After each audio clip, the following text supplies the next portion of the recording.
ഈ കൈകൾ എല്ലാ കാലത്തും ശുദ്ധമാണ്, ഇനിയും ശുദ്ധമായിരിക്കും. ഇതിൽ കറവുണ്ട് ആക്കാം എന്ന് ധരിക്കണ്ട. അത് മാത്രമേ മാമൻ മാത്യുയോടും മലയാള മനോരമയോടും എനിക്ക് പറയാനുള്ളൂ. നമ്മുടെ ED ഒരു പത്രക്കുറിപ്പ് പുറത്തിറക്കും. സാധാരണ ഏതെങ്കിലും കേസിൽ അങ്ങനെ ഒരു പത്രക്കുറിപ്പ് ആദ്യം പുറത്തിറക്കാറുണ്ട്. പിണറായി വിജയൻ എന്നല്ല, P. വിജയൻ എന്നാ പറഞ്ഞിട്ട്. അങ്ങനെ P. വിജയൻ എന്ന് പറഞ്ഞിട്ട് ആൾക്ക് മനസ്സിലാകാതിരിക്കുമല്ലോ. അപ്പോൾ മുൻ മുഖ്യമന്ത്രി എന്ന് കൃത്യമായിട്ട് പറയുന്നുണ്ട്. എന്താണ് അങ്ങനെ പറയാനിടയായിരുന്നത്? എൻ്റെ മകളാണ് വീണ എന്നുള്ള കാര്യത്തിൽ ആർക്കും സംശയമില്ല, അതിനെപ്പറ്റി തർക്കമല്ല.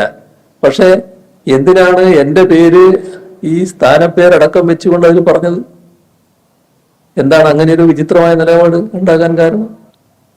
മാമൻ മാത്യു ആണല്ലോ അതിൻ്റെ തലപ്പത്തിരിക്കുന്നയാൾ.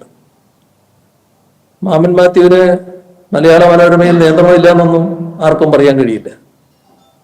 ഇവര് സാധാരണ നില വിട്ടാണല്ലോ പെരുമാറിക്കൊണ്ടിരിക്കുന്നത്. എവിടുന്ന് കിട്ടിയ തെളിവിന്റെ അടിസ്ഥാനത്തിലാണ്, ഏത് അന്വേഷണ ഏജൻസി കൊടുത്ത തെളിവിന്റെ അടിസ്ഥാനത്തിലാണ് വീണ പണം ഈ പറയുന്ന ഭർത്താവ് മുഹമ്മദ് റിയാസിന്റെ അക്കൗണ്ടിലേക്ക് മാറ്റിയെന്ന് പറഞ്ഞത്?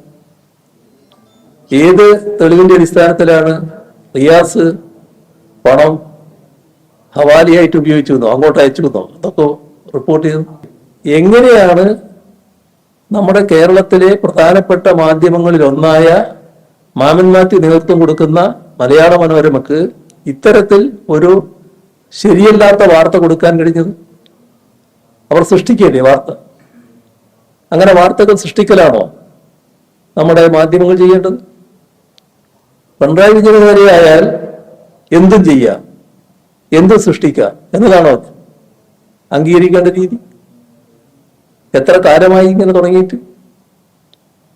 എന്താണ് ഇതിന്റെ ഫലം? അന്വേഷണവുമായി ബന്ധപ്പെട്ട് എല്ലാ രീതിയിലും വീണ സഹകരിച്ചിട്ടുണ്ട്, ഒരു വ്യത്യാസവും അതിൽ കാണിച്ചിട്ടില്ല.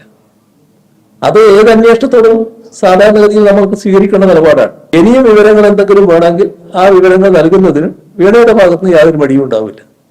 എന്നെ സംബന്ധിച്ചിടത്തോളം ഒരു കാര്യം ഉറപ്പാണ്. അതുകൊണ്ടാണ് ഞാൻ നല്ല ആത്മവിശ്വാസത്തോടെ തന്നെ പറയുന്നത്.